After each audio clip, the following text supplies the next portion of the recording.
부모님의 기쁨이 우리의 행복이 될 수가 있습니다.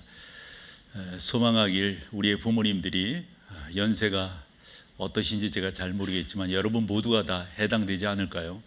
또 주의 은혜 가운데 강건하신 여러분들 되시기를 소망하고, 특별히 연세가 있으신 어른들에게 하나님께서 함께 하시고 복 주시는 역사가 있기를 간절히 사모합니다. 저의 설교 노트들을 이렇게 쭉 살펴보면서 예전에 이 부모, 즉 어버이 주일에 했던 설교 그 예화가 하나 들어있어서 끄집어 봤는데요. 격세지감이라고 하는 말이 그냥 느껴지더라고요. 그때 한 아버지의 그 결혼, 그리고 출산, 자녀를, 그리고 학교, 그리고 또 대학 입시, 취직, 뭐 이런 나름대로 그때 소회를 기록한 글을 보았는데요. 지금도 이래도 될까 싶은 그러한 내용입니다. 어쨌건 그 글 가운데서 이 부모가 된다고 하는 게 얼마나 귀한 것인가, 얼마나 감사한 것인가 하는 것을 들여다 볼 수가 있었습니다. 이분이 아마 28에 결혼한 것 같아요. 그래서 29에 첫 아이를 이렇게 얻게 되는데, 그 감동이 있었던 것을 이렇게 이야기를 했어요. 그 아내가 산고를 치르고 있을 때 그는 문 밖에서 무려 14시간을 초조하게 기다렸다. 14시간 기다렸다고 하는 게 요 당시에는 아빠들의 나름대로 훈장이었는데, 요즘 이래가지고 살 수 있을까요? 요즘 이래가지고는, 저희 딸아이 출산할 때도 제 그 사위가 하는 걸 봤더니 요즘은 그렇대요. 다 같이 뭐 출산할 때 무슨 호흡법이 있나 봐요. 뭐 그런 것들을 같이 배우고 같이 해서 뭐 같이 이렇게 가운을 다 입고 들어가서 손잡고 그 출산하는 과정, 그러면서 저희 아이가 아이를 낳았을 때 또 그런 마음이었대요. 뭐 제왕하자 뭐하자 막 이런 이야기를 할 때 그렇게 들었나 보죠. 자연분만한 것이 아이한테 좋다, 이런 어떤 그 이야기를 들어가지고 자기는 무슨 일이 있어도 자연분만을 하겠다. 그래가지고 듣자 하면은 진짜 까무러칠 때까지 그 고통을 참으면서 출산을 하게 되었다고. 그 출산을 할 때 그 영상이 조금 있는데요. 그 사위가 막 펑펑 우는 거 잘했다 싶더라고. 근데 요즘 만약에 바깥에서 아내가 출산하느라고 막 그러면서 기다렸다, 나 14시간 기다렸다, 이게 말 될까요? 요즘 그렇게 말했다가는, 예를 들어 저 같은 경우는 두 아이를 낳을 때 그 자리에 없었어요. 근데 저희만 하더라도 뭐가 우선이었냐면 교회, 뭐 예배, 이런 것들이 우선이었지. 근데 그때만 하더라도 저의 이런 말들이 어느 정도 통할 그런 때였거든요. 근데 지금 이렇게 말했다가는 반응이 없는 여러분. 근데 저는 되게 고마워요, 아내가. 그런 면에서도 잘 이해해줬고. 근데 요즘은 그런 게 안 통한단 말이죠. 어쨌든 저도 그렇고, 첫째를 딸을 낳고 둘째를 아들을 낳았는데, 뭐 딸 낳을 때도 그랬지만 아들 낳았을 때 그때 이 사람만큼은 아니어도 저도 되게 감동이 있었던 그런 생각을 해보게 됩니다. 그리고 37이 되었을 때 그 아이가 초등학교를 입학을 했는데, 초등학교 입학하고 나서 아마 우등상장을 타왔나 봐요. 그게 너무 감사하고 신기하고 고맙고 즐겁고 행복하고 이래가지고 액자에 이렇게 넣어가지고 자기 방에다가 걸어놓고, 이분의 이야기는 그거예요. 그렇게 방에다가 걸어놓고 쳐다볼 때마다 그렇게 행복했대요. 여러분 그러세요? 저희도 뭐 아이들 자랄 때 뭐 상을 받고 그러잖아요. 어느 집에 갔더니 신방 때 한 벽면에다가 아이들 상장을 그냥 다 붙였더라고요. 그래서 제가 뭔 상장을 이렇게 많이 받았나, 그리고 이렇게 봤더니 별 제목의 상장이 다 있더라고요. 잘 웃었다고 그래가지고 뭐 미소상 뭐 이런 걸 줬더라고요. 그러니까 애들은 그런 거 받으면 좋아하잖아요. 어쨌건 격려하기 위해서 그런 상장을 주었다 할지라도, 그 상장을 받아서 기뻐하고 즐거워하는 아이들을 보는 부모 입장에서는 어떨까요? 행복하잖아요. 아마 이 아빠도 그랬던 것 같아요. 48이 되었을 때 그 아이가 대학을 입학한다고 하는데, 그 입학 시험을 치를 때 자기는 직장에 출근했지만 출근한 그 내내 아이 시험 치를 때 그 생각을 하면서 일이 잡히지 않았다는 거예요. 우리도 보면은 수험 그 전날도 그렇고 그 당일날도 수험생을 위한 기도회를 교회에서 이렇게 하는데 시간 지금 무슨 수험 시간이고 지금 뭐 하는 시간, 지금 쉬는 시간이고 뭐 이런 그 딱 정해놓고 그걸 위해서 기도하고 이러잖아요. 그래서 조금 더 이해할 수가 있는데 이 아빠의 마음도 100번 이해가 됩니다. 50살이 되었을 때 아이가 이제 그 첫 직장에 들어가서 월급을 타왔대요. 근데 요때만 하도 이런 정서였어요. 첫 월급을 타면 뭐 한다 하는 거였죠? 예, 내이 산다고. 요즘 내이 사와봐요. 내이 사오지도 않지만 물어나 봅시다. 여러분들의 자녀들이 직장 출근했을 때 얼마 받는지는 알고 계세요? 뭐야 이 분위기는. 왜냐하면 안 말해줘. 말을 안 해줘. 알 것 없대요. 되게 궁금한데. 근데 이 아빠는 뭐 이제 어느 정도 감을 잡았겠죠. 그 정도 직장 가고 그러면 어느 정도 받을 거다. 그런데 내일을 이제 여기 아들이 이제 사왔는데 이렇게 말을 했대요. 너 왜 쓸데없는데 돈 쓰고 그래? 일반적이잖아요. 근데 그 다음 말이 재밌어요. 그렇게 나무랬지만 밤이 늦도록 내일을 입었다가 벗었다가 입었다가 벗었다 반복하면서 이리 만져보고 이러면서 행복했다는 거예요. 여러분 그 동감하게 되죠. 이 부모라고 하는 게 그렇다니까요. 60살이 되었을 때 이번엔 딸입니다. 딸이 시집을 간다고 이제 그 결혼식 그 날인데 사위의 얼굴이 난 이것도 이해는 잘 안 되더라고요. 도둑처럼 보였다는 거예요. 근데 저는 그러지 않았는데 빨리 갔으면 바랬죠. 저는 그러지 않는데 제 친구 한 사람 이렇게 보면 자기 딸이 사귀고 있는 남자가 있는데 걔를 안 만나주는 거예요. 뭐 마음에 안 드냐 뭐하냐 그래서 물어봤더니 하는 이야기가 어떻게 키운 딸인데. 오늘 분위기가 좀 이상하네요. 어떻게 키운 딸인데. 근데 난 말을 했어요. 야, 그 집에서는 어떻게 키운 아들인데. 입장 바꿔 생각해야지. 근데 걔는 아들이 없어. 아들 없는 사람이랑 대화하면 안 돼요. 저는 그래도 딸도 있고 아들도 있고 그래요. 그러니까 여러분 그런 마음이에요. 그러니까 부모라고 하는 게 어떤가, 그 마음은 어떤가 하는 것을 이런 글을 통해서 읽어볼 수가 있고, 아버지의 마음은, 어머니의 마음은 어떨까. 어쨌건 다른 거겠어요. 자식 잘 되기를 바라는 거죠. 잘 살아가기를 바라는 거죠. 별 탈 없이 살아가기를 바라는 거. 이게 부모의 마음 아닐까요? 그 메가더 장군의 그 자녀를 위한 기도문 가운데 그 첫 마디가 이렇게 시작을 합니다. 내게 이런 아들을 주시옵소서. 그러면서 마지막에 이런 말을 해요. 그리하여 나 그의 아버지는 내가 세상을 헛되이 살지 아니하였다. 뭐 때문에 이런 감탄이 있는 거예요. 그래도 이런 아들, 이런 딸을 키웠기 때문에. 그러면 자기가 잘 살았다는 그런 말이에요. 여기서 하려고 하는 말은 뭘까요? 감사하다고 하는 거죠. 이게 부모의 마음 아닐까요? 어쨌건 잘 세워지고 잘 자라고 그 가운데서 행복하기를 바라는 게 우리 다 부모님들의 마음일 겁니다. 저는 오늘 이와 같은 내용으로 서론을 열어가면서 정말 우리는 어떻게 우리 부모에 대해서, 설교의 제목처럼 부모님이 행복하면 내 기쁨이잖아요. 부모님이 기뻐하시면 그것이 나의 행복이잖아요. 그러면 어떻게 이와 같은 것들을 만들어 갈 것인가.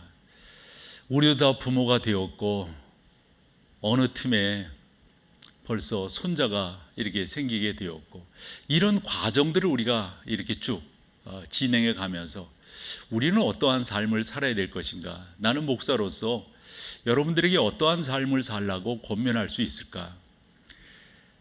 교회에서 설교를 하면서 일반적인 쇼를 이야기할 수는 없잖아요. 그 제가 알고 있는 분 중에 성산쇼 대학원, 대학교를 세운 그 목사님, 자주는 뵙지 못하지만 그분을 뵐 때마다 고마움과 감사가 있어요. 참 이렇게 뭐랄까, 목사는 저러야 된다라고 하는 감을 많이 느끼는데, 우리 말에 그런 말 있잖아요. 후덕하다는 말이 있죠. 전 목사가 이렇게 넉넉해야지. 넉넉해. 저는 그 어른을 뵈면서, 근데 그 어른이 두 가지를 강조하시는데, 그래서 그런 대학원, 대학교를 만든 것 같아요. 뭐냐면 효라고 하는 게 얼마나 중요한가. 이게 인생을 살아가는 데 있어서 우리가 가르쳐야 되고 실천해야 될 내용이다 하는 거예요. 두 번째로 강조한 게 국가관이에요. 이 나라라고 하는 게 없으면 나도 없는 거고, 나라라고 하는 게 없으면 우리가 어찌 존재할 수가 있느냐. 그래서 교회에서 가르쳐야 되고 강조해야 될 것은 국가관이다. 전 100번 동의합니다. 100번 동의. 우리가 그러한 어떤 효에 대해서, 그런 국가관에 대해서 교회가 잘 가르치고 또 그렇게 살아가도록 하는 것.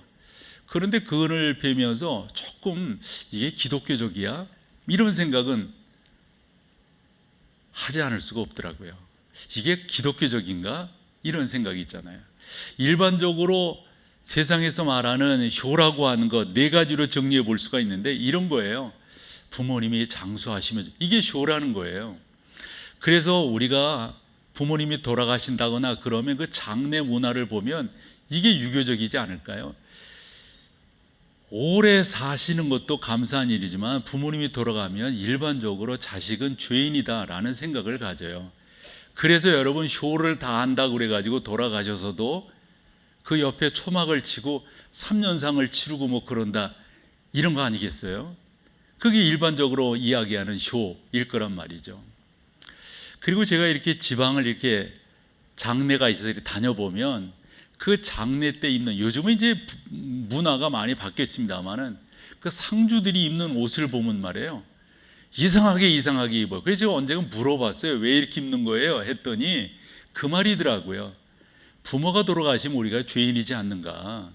그래서 그 죄인된 것, 그런 부분들을 나름대로 표시하는 의미에서, 아니 어디 갔더니 그 배로 된 그 상복을 입는데 그 상복 가운데 한쪽은 안 입어. 그 왜 그렇게 하냐 그랬더니 뭐 새끼로 둘러매고 뭐 머리에다가 뭐 이상하고 꽂고 가장 슬퍼하는 모습을 띄워야 이게 제대로 된 장례를 치르는 거라는 거죠. 이걸 일반적인 효라고 생각하는데 그게 일반적인 효이겠느냐 말이에요. 여러분, 부모님이 장수하시는 게 그게 효도인 것은 사실이지만 그것만을 우리가 이야기할 수 있을까요? 편안하게 모시는 거, 그렇죠. 그게 효도이지만 그것을 과연 기독교적 효라고 할 수 있을까요? 일반적으로 사람들이 생각하는 효라고 하는 것은 가문을 일으키는 거래요. 그래서 가문을 일으킨다고 하는 말이 뭔가 봤더니 후손을 이렇게 그 계대를 잇게 하는 것. 사실 요즘 그런 식으로 이야기하면 또 되게 어려워지잖아요. 결혼했니? 언제 할 건데? 이런 거 물어보면 우리 때만 하더라도 정년기가 있었는데 요즘 정년기라고 하는 말이 있나요? 그런데 일반적인 효에서는 그런 이야기를 한단 말이죠. 마지막 네 번째로 일반적으로 효를 이야기할 때는 그 가문의 명예를 일으키는 것. 그래서 뭐 있잖아요. 뭐 이렇게 뭐 벼슬도 하고 뭐도 하고 이런 것들을 효라고 생각한다 하는 겁니다. 저는 그것이 나쁜 것은 아니지만 피할 것은 아니지만 그것이 기독교적인 효인가? 저는 질문을 던지면서 성경이 뭐라고 말씀하는가? 성경이 말씀하는 것을 찾는 게 또 교훈을 얻는 게 중요한데 오늘 본문 가운데 25절입니다. 25절을 같이 한번 읽어보시죠. 내 부모를 즐겁게 하며 너를 낳은 어미를, 여러분 하이라이트 했죠? 즐겁게 하며 기쁘게 하라. 효지요.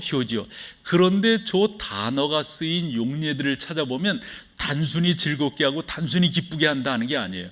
그럼 무엇을 통해서 기쁘게 하고 무엇을 통해서 즐겁게 할 것인가? 예를 들어서 즐겁게라고 하는 사마흐라고 하는 이 단어는 구약 성경이 한 150번 정도 쓰였는데 그런 거 있잖아요. 이 단어가 어디에 쓰였는가 이렇게 보면 이게 이런 의미에 있어서 즐겁게 하는 것이로구나, 이걸 찾아볼 수가 있는데 그 한 예로서 시편 86편 4절을 들어볼 수가 있습니다. 주여 내 영혼이 주를 우러러 보으니 주여 내 영혼을 어찌하라고요? 그래서 기뻐한다고 하는 게 여러분 단순히 그냥 장수해서 편하게 살아서 가문이 일어나서 명예로 이래서 기뻐하는 게 아니잖아요. 여기서 기뻐하는 건 뭐예요?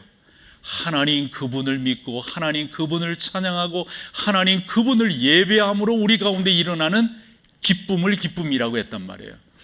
또한 거기 즐겁다, 즐겁게 한다라고 하는 것도 그렇고 기쁘게 한다고 하는 이런 그런 경우도 보면은 조금씩 그 의미가 다르다고 하는 걸 알게 돼요. 시편 9편 13, 14절 같이 한번 읽어보겠습니다. 여호와여 내게 은혜를 베푸소서. 나를 사망의 문에서 일으키시는 주여, 나를 미워하는 자에게서 받는 나의 고통을 그 다음에 그리하시면 내가 주의 찬송을 다 전할 것이요 딸 시온의 문에서 주의 구원을. 그래서 즐거워하고 기뻐한다. 이 기뻐하고 즐거워한다고 하는 게 어찌 보면 동의어 같기도 한데요, 목적은 하나예요.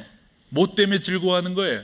어떻게 되었기 때문에 행복해하고 그 가운데 기뻐하는 걸까요? 하나님과의 관계입니다. 저는 그렇게 이제 결론도 그렇게 짓겠지만, 여러분 진짜 효도는 뭘까요? 하나님 잘 믿는 겁니다. 여러분 생각해 보세요. 원본이 잘 돼 있으면요, 그 가운데 나오는 것은 좋은 것이 나오게 되어져 있어요. 하나님과의 관계가 잘 돼 있으면요, 여러분 효도하지 말라 해도 효도하게 돼 있어요. 하나님과의 관계가 이상하게 돼 있으면 이랬다 저랬다 이랬다 합니다. 하나님 그분을 옳게 믿고 하나님 그분이 나에게 어떤 분인가를 옳게 우리가 깨닫고 나아가면 올바르게 신앙생활할 수밖에 없어요. 그래서 기독교에서 말하는 효도라고 하는 것, 부모를 즐겁게 하고 어미를 기쁘게 하는 것은 다른 게 아니에요. 우리가 하나님 그분 앞에서 신앙생활을 제대로 해나가는 것, 이것만큼 중요한 게 없단 말씀이죠. 기독교적인 의미에서 효도라고 하는 것은 또 하나 뭐냐면, 부모님이라고 하는 그 존재 그 자체를 존귀하게 여기는 것, 이것만큼 중요한 게 없어요. 그래서 성경을 이렇게 읽어가다 보면 이런 말씀인데, 그 중에서도 에베소서 6장에 가보면 의미가 있습니다. 1절부터 3절까지를 우리가 보겠는데, 자녀들아 주 안에서 너희 부모에게 순종하라, 이것이 오래. 여러분 조건이 있습니다. 순종하는 거 결과입니다. 어디에서? 주 안에서. 그러면 주님이 뭐라 하셨는데요? 주님이 우리의 창조주요 우리의 구원자로서 절대적으로 여러분 부모에게 효도하라고 말씀하고 계세요. 2절로 가볼게요. 2절. 내 아버지 어머니를 뭐하라? 여러분 이게 1절에서 말씀하고 있는 그 내용이에요. 자녀들아 주 안에서 너희 부모에게 순종하라. 주 안에서 바로 그렇게 하라는 거예요. 내 아버지와 어머니를 공경하라. 그 다음에 뭐예요? 이것은 약속 있는 첫 계명이다. 약속 있는 첫 계명. 그 다음에 3절로 가보세요. 그렇게 하면 결과입니다. 뭡니까? 이로써 내가 잘되고 땅에서 장수하게 될 것이다. 여러분 성경이 말씀하는 효만큼 분명한 게 어디 있어요? 성경이 가르치는 대로 여러분들이 잘 따라가신다면 이보다 더 귀한 게 저는 없으리라고 믿어요. 하나님 그분을 잘 섬기는 사람이 자기 부모에게 잘못 행하는 사람이 있을까요? 그건 가능치가 않습니다. 여러분들이 하나님 잘 믿으셔서, 그래서 그 하나님 그분을 온전히 섬김으로 나가서 주 안에서 승리하는 여러분 되시기를 간절히 축원합니다. 아까 읽은 에베소서 6장 2절을 한 번 더 보면은 거기에 뭐라고 그랬어요? 약속 있는 첫 계명이다 그랬어요. 첫 계명이라고 하는 게 뭘까? 여러분 어떻게 생각하세요? 약속 있는 첫 계명이다. 첫 계명이다라고 하는 게 무슨 의미일까요? 그래서 자료를 찾아봤더니 세 가지 의미가 강조되고 있다 생각을 합니다. 이렇게 보시면 돼요. 10계명 중에서 여러분 총 주제가 있다면 뭐예요? 사랑이잖아요. 그 사랑 가운데 1계명에서 4계명까지는 무슨 사랑이죠? 하나님 사랑이잖아요. 5계명에서 10계명까지는 이웃 사랑이잖아요. 그중 두 번째 사랑인 5절이 뭐예요? 내 부모를 공경하라예요. 그런 의미에서 첫 계명이다 의미가 있어요. 근데 저는 두 번째 의미가 더 의미가 있다고 봐요. 우리가 뭔가 첫 번째, 이게 뭐예요 여러분? 으뜸인 거예요. 으뜸. 적어도 우리가 사람으로서 살아가면서 우리가 다 부모 밑에서 태어났는데 그 부모님을 어떻게 하느냐, 이건 너무 자연스러운 거잖아요. 여러분들이 그렇게 섬기며 그렇게 효도하며 나가신다면 이것보다 중요한 거 없어요. 그래서 신앙생활하면서 다른 어떤 것들을 다 잘하고 여러분들 신경 쓰시고 그러는데 그 중에서 부모님에게 효도하는 것, 이게 여러분 으뜸이에요. 으뜸. 세 번째로는 이런 해석도 있더라고요. 이스라엘 사람들의 문화에 있어서 그 참 이렇게 성경을 연구하다 보면요, 이스라엘 문화와 우리가 상당 부분 비슷한 게 많아요. 그 중에 효에 대한 강조도 그래요. 이스라엘 문화도 효에 대한 강조가 많거든요. 그런 면에서 이는 첫 계명이다 이렇게 말을 했다는 건데, 저는 이 세 가지 해석 중에 두 번째가 좋다고 봅니다. 여러분, 우리가 부모님을 섬기고 그분을 잘 이렇게 돕고 한다고 하는 것은 다른 무엇보다도 첫 번째예요. 으뜸 있는 거예요. 그렇게 여러분들이 나아가시는 귀한 여러분 다 되시기를 축복합니다. 그러면서 다른 성경 구절 몇 군데를 여러분과 좀 같이 읽으면서 우리가 어떤 삶을 살아야 될 것인가, 어떻게 하는 것이 중요한가. 요즘 사람들이 관심 갖고 있는 게 뭘까요? 이 또 관점이 조금 다른데, 제가 이렇게 뵈면요, 저는 조금 연세 있는 분들, 제 윗세대들 이런 분들을 이렇게 대할 때가 많으니까 그분들의 삶의 어떤 초점, 관심, 이거 보면은 건강하게 사신 거예요. 건강하게. 왜 건강하게 살려고 그럴까요? 좀 더 누리고 싶으신 거예요. 지금 이룬 거, 명예면 명예, 재산이면 재산, 이런 부분들을 조금 더 누리고 싶으신 거예요. 제가 보는 관점은 그래요. 그러기 위해서 세 가지를 노력하시더라고요. 그 세 가지가 뭐냐면, 첫째, 당신의 건강에 대해서. 건강. 그래서 잡수는 거라든가 병원 치료라든가 이런 부분들을 잘 해나가시는 것을 이렇게 볼 수가 있습니다. 한데 여러분들도 그런 데 관심이 없는 것은 아니실 터인데요, 성경이 뭐라고 말씀하는가, 그 말씀하는 것들을 한 번 더 읽어보면서 이런 축복이 있구나, 이런 은혜가 있구나, 그렇게 실천함을 그것을 받으시기를 바라요. 이 성경을 읽기 전에 이 말씀을 먼저 좀 드려볼게요. 저는 성경은 두 가지 안목, 관점을 갖고 봐야 된다 이렇게 생각하는데, 첫 번째는 은혜의 관점입니다. 은혜의 관점. 성경은 철저하게 이 모든 것이 하나님의 은혜다라는 것을 강조해요. 그게 뭐냐? 구원과 연결되어져 있습니다. 구원은 우리의 수고와 우리의 노력으로 되는 게 아니에요. 이건 철저하게 하나님의 은혜로 이루어지는 겁니다. 내가 무슨 노력, 무엇을 했기에 그 하나님의 자녀가 될 수 있단 말입니까? 알고 봤더니 그 하나님께서 나를 택해 주셨어요. 그 택한 것은 내가 무슨 공력을 쌓거나 뭐하거나 이래서 된 게 아니에요. 전능하신 하나님께서 우리 가운데 은혜를 베풀어 주셨어요. 이걸 생각해 보면 너무너무 감사해요. 그 대표적인 성경 구절이 에베소서 2장 4절이에요. 3절에서 너희는 죽었다예요. 너희는 죄로 말미암아 죽었다. 근데 4절에서 뭐라고 말해요? 그 긍휼에 풍성하신 하나님께서 우리를 살리셨고예요. 그래서 우리가 살아난 거예요. 그래서 우리가 하나님의 자녀가 된 거예요. 성경의 상당 부분 하나님의 은혜입니다. 참 그것뿐만 아니라 다른 삶 속에서 하나님의 은혜. 그래서 일반적으로 이야기할 때 구원이라고 하는 것은 철저한 하나님의 은혜입니다. 그런데 그렇게 구원받은 사람이 살아가는 삶의 행태 속에 누리는 것은 두 번째, 조건적이에요. 조건적이라고 하는 말은 원인이 있기 때문에 그 결과가 나타난 거예요. 그 결과는 따지고 보면 무슨 원인이 있어요. 예를 들어서 요즘 사무엘상 하 이렇게 새벽 시간에 큐티하고 있잖아요. 사무엘상에서는 네 인물을 이야기해요. 엘리, 사무엘, 사울, 다윗. 그리고 사무엘 하에 가서는 다윗이 왕위에 올라서 이제 헤브론에서 7년을, 그리고 이제 예루살렘에 와서 도합 40년을 왕위에 있게 됩니다. 그리고 열왕기 상으로 넘어가면서는 그 아들 솔로몬에게 왕위가 이제 옮겨가는 그런 말씀을 전하는데, 사무엘 하도 이렇게 쭉 보면은 다윗이 어떻게 살았는가. 근데 참 참 우리가 흔히 기구하다고 그러잖아요. 기구하다고. 아니 요즘 성경을 보면 두 가지예요. 자기 아들 압살롬이 반란을 일으켜가지고요, 그 반란 때문에 다윗이 도망가고 예루살렘을 떠나는 그런 지경까지 생기잖아요.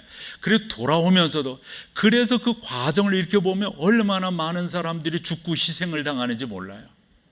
근데 여러분, 우리가 사무엘상 18장에서 이제 다윗이 명령을 내려요. 요압과 아비새와 이때 장군에게 3,000명씩 줘가지고 평정을 해라. 그래서 이 장군들이 가서 압살롬의 그 반역 군대들을 물리친단 말이에요.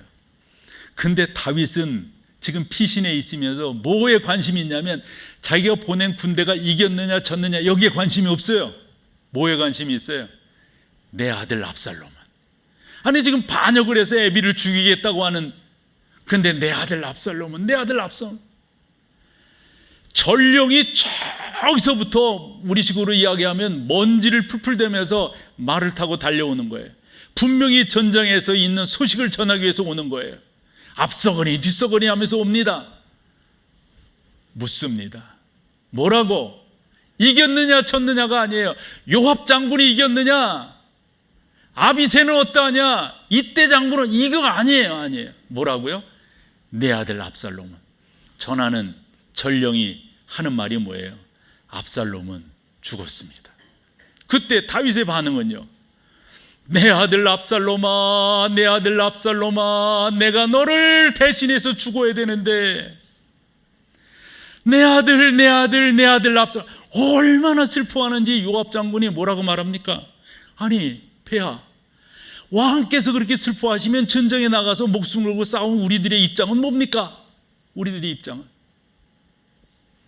근데 여러분, 그와 같은 과정을 통해서 우리에게 주려고 하는 메시지가 있어요. 메시지가. 지금 다윗은 뭐 때문에 그와 같은 슬픔을, 사실은 평정한 거잖아요. 이긴 거잖아요. 이것에 대한 감동이 있어야 되는 거잖아요. 수고했다, 애썼다, 훈장 주고 잔치하고 그래야 되는 거잖아요. 그런 거 안 하는 거라고요. 그거 왜 그러는 거예요? 다윗은 찔리는 게 있는 거예요. 이게 나 때문인데. 그럼 뭐가 나 때문에? 12장으로 가야죠. 사무엘하 12장. 12장이 뭔 일입니까? 우리아의 아내 밧세바를 취합니다. 선지자 나단이 하나님의 명령을 받들고 거기에 옵니다. 그러면서 따끔한 한마디를 합니다. 왕이여, 당신 집안엔 칼이 끊이지 아니할 겁니다. 칼이 끊이지 않을 겁니다. 다윗은 그게 느껴지는 거예요. 그게. 이게 내 죄로 말미암은 건데, 이게 내 죄로 말미암은 건데. 그와 같은 일이 열왕기상 2장까지 요압 장군이 희생당하는 거기까지 쭉 가게 된단 말이에요. 뭡니까 여러분? 그와 같은 씨를 뿌렸기 때문에, 그와 같은 원인이 있기 때문에, 사무엘하 12장의 원인이 있기 때문에 다윗이 그런 일들을 겪는 거예요. 성경엔 그런 것들이 많아요. 여러분, 이제 효에 대해서 우리가 부모님을 그렇게 하면 어떠한 복이 있는가, 이렇게 여러분들이 심으시면 이런 것들을 누리게 되는 거예요. 그런 성경을 한 서너 군데 읽어볼게요. 먼저 신명기 5장 16절입니다. 같이 한번 읽어볼까요? 너는 내 하나님 여호와께서 명령한 대로 내 부모를 공경하라. 그리하면 내 하나님 여호와가 내게 준 땅에서 내 생명이 길고. 여러분, 땅에 준 그 하나님께서 주신 땅에서 생명이 길고 복을 누리기를 원하시잖아요. 그건 결과잖아요. 그렇게만 해요? 앞에 조건을 우리가 실천해야 되겠죠. 조건이 뭡니까? 여호와께서 명령하신 대로 해요. 뭐를 명령하셨어요? 내 부모를 공경하라. 부모를 공경치 않는 사람이 하나님을 공경한다? 하나님을 믿는다? 말이 안 되잖아요. 조건을 이루면은 결과는 당연히 따라오게 되어져 있습니다. 한 군데 또 볼게요. 출애굽기 20장 12절입니다. 이것도 같이 읽어보죠. 시작.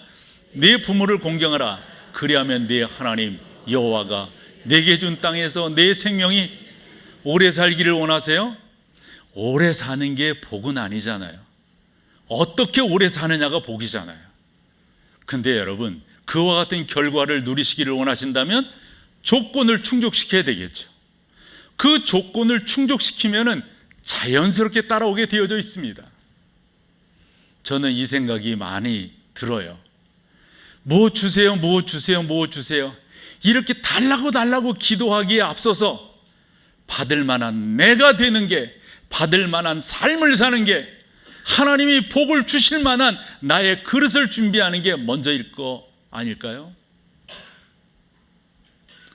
남북전쟁이 미국에서 이루어질 때 북군을 인도하던 링컨에게 원체 이 양반이 하나님을 잘 믿는 줄 알았으니까 사람들이 이런 부탁을 했다는 거 아니에요? 장군님, 우리가 남군과 싸워서 그럴 때마다 이기게 기도하시면 안 될까요? 그렇게 기도해 주세요. 이랬더니 그 유명한 링컨이 뭔 이야기를 한 거예요? 우리가 이기게 해달라고 기도할 것이 아니라 이길 수 있는 우리가 되도록 그러한 삶을 사는 게 우선이다. 이 말을 한 것이 기억이 납니다. 사랑하는 여러분, 조건절을 충분시키면 그 가운데 여러분들은 형통의 복을 받게 되어져 있어요. 다른 어떤 복보다도 여러분 정말 좋은 복은 형통의 복입니다. 원만하게 되는 것, 이것만한 복이 없어요. 그런 은혜를 여러분들이 입으셔야 되는데, 아마도 성경에서 우리 가운데 복을 많이 이야기한 성경을 꼽는다면 신명기 28장을 꼽겠는데요, 그 복은 여러분 조금이에요. 신명기 28장을 읽으셔서 알겠지만 저주가 훨씬 한 서너 배 많습니다. 서너 배가 무슨 서너 배요? 더 많습니다. 무슨 말이에요? 우리는 그렇게 잘못하며 살 개연성이 많다는 말이에요. 많다는 말. 복받을 개연성보다도 벌받을 개연성이 우리 가운데 너무도 많아요. 그런데 그 복받는 가운데도 이렇게 성경을 보면 조건절이에요. 조건절. 너희가 이렇게 하면, 이렇게 하면. 그래서 신명기 28장 1절에서 4절을 읽을 건데요, 1절 한번 봐보세요. 같이 한번 읽어보죠. 시작. 내가 하나님 여호와의 말씀을 뭐지요? 삼가 듣고 내가 오늘 내게 명령하는 그의 모든 명령을 지켜. 조건절이죠. 이렇게 하면 뭐예요? 이제 결과가 나타나요. 내 하나님 여호와께서 너를 세계 모든 민족 위에, 아멘, 아멘. 여호수아서 1장을 보면 여호수아가 모세의 대를 이어서 이스라엘을 이끌어가는데 두려운 거예요. 봤잖아요. 모세가 이끌어가는데도 이게 잘 안 돼. 그런데 나 같은 사람이 이게, 그때 하나님께서 여호수아에게 염려하지 말아라. 내가 너와 함께 할 것이고 내가 어디로 가든지 너를 당할 자가 없도록. 그게 여호수아서 1장 5절이거든요. 저는 그 말씀을 제가 레마로 받은 건데요. 어디로 가든지 너를 당할 자가 없도록 만들어 줄게. 근데 여러분, 어찌 보면 그것은 결과예요. 그 다음에 뭐라고 말씀하냐. 그런데 여호수아야, 내가 내 종 모세에게 명령한 것을 내가 좌로나 우로나 치우치지 아니하고 지키면 조건이 붙어요. 조건. 우리가 신앙생활을 하면서 이런 은혜들을 입어야죠. 하나님께서 우리 가운데 주시는 그 복들을 누려야죠. 아까 읽던 신명기 28장 2절을 이번에 읽을게요. 내가 내 하나님 여호와의 말씀을 청종하면 이 모든 복이 내게 임하며 내게 이르니. 그러니까 이 모든 복은 뭐냐면 그 밑으로 쭉 기록되어져 있는 거예요. 그중 두 절만 읽어볼게요. 이런 복이에요. 3절과 4절. 성읍에서도 복을 받고 들에서도 복을 받을 것이며 내 몸의 자녀와 내 토지의 소산과 내 짐승의 새끼와 소와 양의 새끼가 어찌한다고요? 여러분들에게 이런 은혜가 있기를 축원합니다. 여러분, 그것이 목적이 될 수는 없지만 자연스럽게 그건 따라오게 되어져 있어요. 자연스럽게 우리가 그 하나님과의 관계가 형통하게 되면요, 저는 이제까지 목회해 오면서 제가 깨닫고 경험한 바는 하나님이 그런 은혜를 주시는 거예요. 교회 어떻게 하고 크게 하고 하고. 여러분들이 저랑 살으셔서 알겠지만 제가 언제 그런 거 강조하는 거 보셨어요? 그런데요, 자연스럽게 그런 것들은 따라오게 돼 있어요. 자연스럽게. 그걸 쫓아가는 게 아니라 자연스럽게 따라오는 거예요. 그런 것들은 자연스럽게. 신명기 28장 1절과 2절처럼요. 그 명령을 지키면, 그 말씀을 청종하면 자연스러운 거예요. 자연스러운 거예요. 바울이 에베소서 교회에 보낸 편지 가운데 오늘 한 번 더 이 효에 대해서 상고할 때 묵상할 말씀이 6장 1절에 3절인데요. 그중 2절과 3절을 보겠습니다. 2절, 내 아버지와 어머니를 공경하라. 이것은 약속이 있는 첫 계명이니 그 다음에 이로써 내가 잘되고 땅에서 뭐하리라? 앞에 것을 충족시키면 뒤에 것은 뭐예요? 자연스럽게 오는 거예요. 자연스럽게. 그런 은혜가 여러분 가운데 있기를 축원합니다. 한 5년 전에 국민일보에 실린 어버이날 부모들이 받고 싶은 선물은 뭡니까? 라는 질문에 제가 두 군데를 참고해 봤어요. 그 국민일보도 그렇고 디지털 조선이라고 안에도 이런 앙케이트를 냈더라고요. 근데 되게 비슷해요. 그 첫 번째 사진을 보면 저건 디지털 조선에서 내는 제일 받고 싶은 게 뭐냐 그랬더니 뭐라고요? 용돈 받고 싶다 이리 말씀하세요. 국민일보에서 내놓은 것도 보면 믿는 사람들에게 한 건데도 똑같더라고요. 똑같아. 근데 두 번째는 조금 차이가 있는데, 두 번째는 뭐냐, 가족여행 하고 싶다 그러셨어요. 아마도 보고 싶으신 거겠죠. 참 보고 싶으실 거예요. 보고 싶으실 거예요. 저도 이렇게 보니까 아들이 보고 싶고 또 손자가 보고 싶고 이게 그 인지상정 아니겠어요? 다 보고 싶은 거. 그 다음에 또 받고 싶은 게 뭔가 이렇게 설문에 보면은 효도 여행을 여행 한번 이렇게 하고 싶다 이런 표현도 하셨더라고요. 그래서 그 두 번째 세 번째 사진을 보여주면 저런 그냥 카네이션이 아니라 저 뭐죠 여러분? 안 보여요? 돈으로 이렇게. 그 다음 거는 더 보일까요? 저런 게 중요한 게 아닌 거예요. 근데 국민일보에 실린 그 내용을 보면 거기에 부모님들이 조건을 붙였어. 조건을. 그게 찡하더라고. 찡해. 조건이 뭐냐면요, 간단합니다. 전제가 자식이 잘 될 때예요. 자식이 잘 될 때 용돈도 받고 싶고, 자식이 잘 될 때 가족들과 식사도 하고, 자식이 잘 될 때 효도여행도 가고 싶고. 이게 우리네 부모예요. 이게 우리네 부모예요. 애들이 무슨 날 이렇게 주잖아요. 아들은 그래, 아들 키우면 별로 재미없다는 게 그 말인 것 같아요. 우리 아들은 별로야. 근데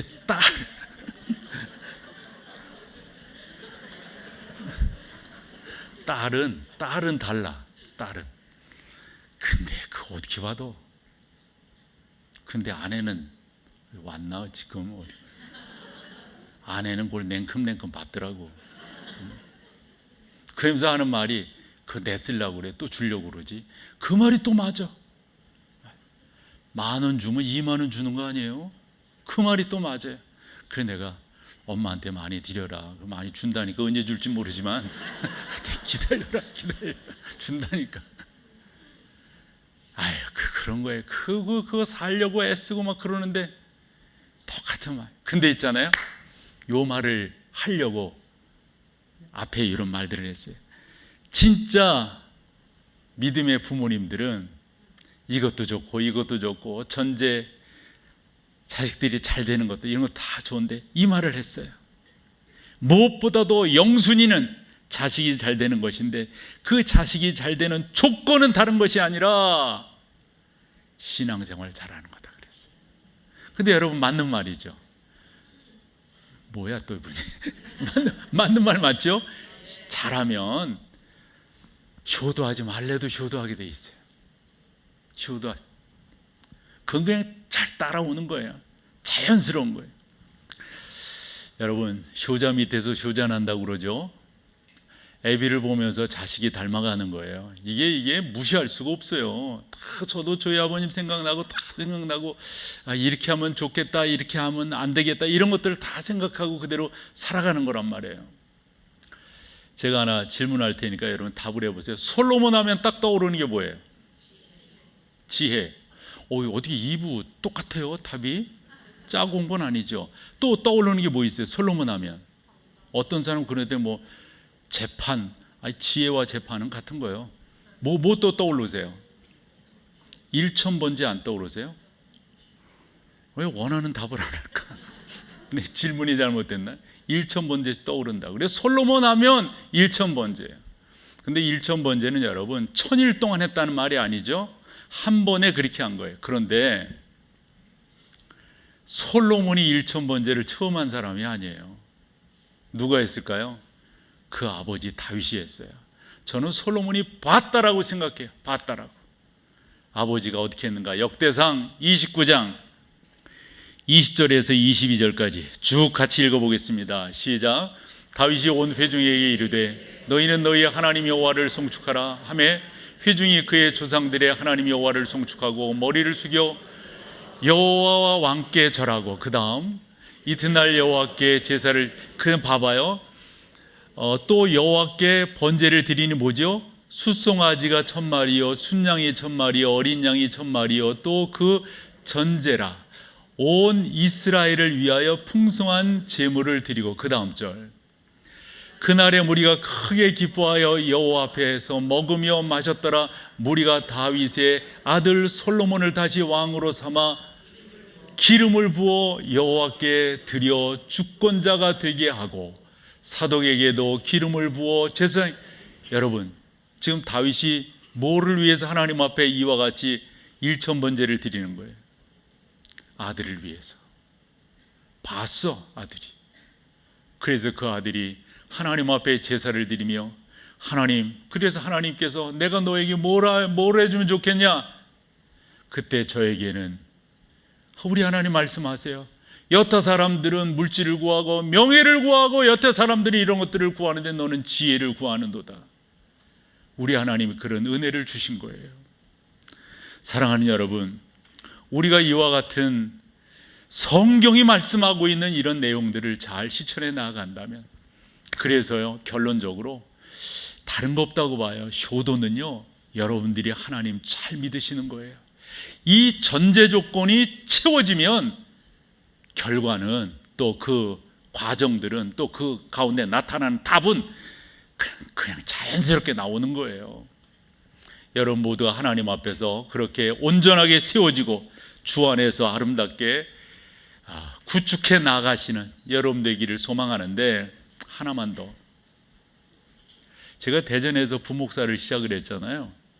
그때 교회를 잘 나오시는 한 분이 계셨어요. 근데 그 어르신이 교회를 나오실 때 그 아내가 정말 전도하려고 정성해서 그렇게 교회 나왔어요. 근데 안 나오시는 거예요.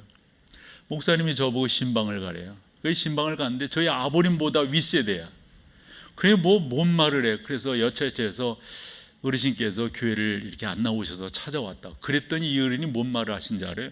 자기가 아내 그런 어떤 권유로 그래서 교회를 나가긴 나갔는데 딱 치면서 하는 말이, 교회는 효도를 안 가르친다는 거예요.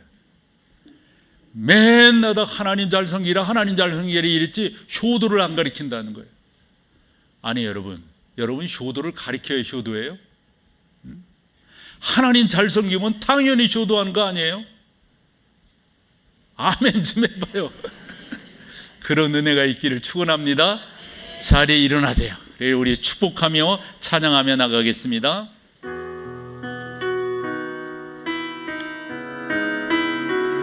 아멘. 이런 은혜가 여러분 가정 속에 함께하기를 소망합니다. 평화, 하나님의 평강이 하나님의 평강이 당신의 삶에 넘쳐나기를.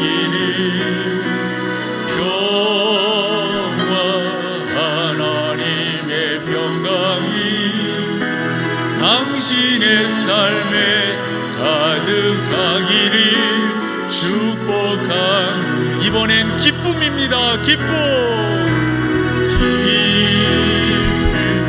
하나님의 기쁨이 당신의 삶에 넘쳐나기를.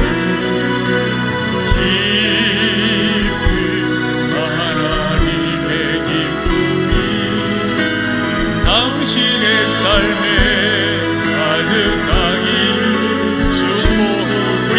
내밀어 이번엔 소망, 하나님의 소망이 당신의 삶에 넘쳐나기.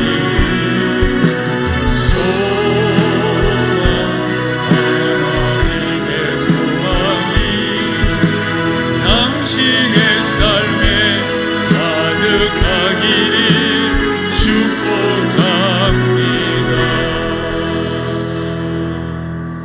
전능하신 하나님, 저는 이와 같은 마음을 담아 하나님의 말씀으로 설교하였습니다. 사랑하는 성도들 가운데 주님의 축복이, 소망이, 기쁨이 넘쳐날 수 있도록 인도하여 주시옵소서. 드려진 헌금 가운데 그런 고백이 있기를 소망합니다. 사랑하는 성도들이 믿음으로 드렸습니다. 헌금통에 손을 넣어드렸습니다. 전능하신 주여, 은혜를 베풀어 주시고 그에 따른 하나님의 도우심, 역사하심, 부으심의 간증이 넘쳐날 수 있도록 성령 하나님께서 채우시고 인도하여 주옵소서. 이제는 우리 주 예수 그리스도의 은혜와 아버지 하나님의 사랑과 인도하시는 성령의 역사가 귀한 여러분 가운데 늘 함께 하시기를 축원하옵나이다. 아멘.